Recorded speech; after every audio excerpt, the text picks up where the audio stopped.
తెలంగాణలో bullet rail corridor పనులు తీవ్ర వేగం పుంజుకున్నాయి. హైదరాబాద్ నుండి ప్రతిపాదించిన వివిధ హైస్పీడ్ రైలు మార్గాల్లో క్షేత్రస్థాయి మార్కింగ్ పనులు అధికారులు వేగవంతం చేశారు.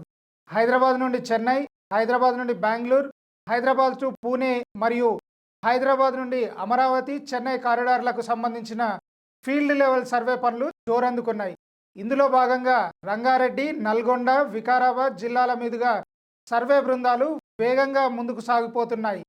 రంగారెడ్డి జిల్లాలోని మహేశ్వరం, కందుకూరు, యాచారం, షాబాద్, శంషాబాద్ మండలాల మీదుగా, అలాగే నల్గొండ జిల్లా నాంపల్లి మండలం వైపు గత 10 రోజులుగా ఈ సర్వే నిర్వహించారు. కారిడార్ అలైన్మెంట్ సర్వే పాయింట్లు, భూసేకరణ అవసరాలను గుర్తించేందుకు అధికారులు పొలాలు, ఇతర బహిరంగ ప్రాంతాల్లో ఎరుపు, తెలుపు రంగులతో ప్రత్యేక మార్కింగ్లు వేస్తున్నారు.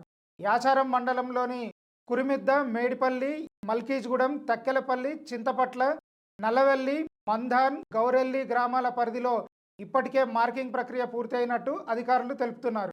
ఇప్పటికే ఈ హైస్పీడ్ కారిడార్కు సంబంధించిన ఏరియల్ సర్వే పూర్తయి సాధ్యాసాధ్యాలపై అధ్యయనం కొనసాగుతుంది. ఈ సర్వే పూర్తయిన తర్వాత తుది అలైన్మెంట్, రైల్వే స్టేషన్ల ప్రాంతాలు మరియు భూసేకరణకు సంబంధించిన సంపూర్ణ వివరాలపై స్పష్టత రానుంది.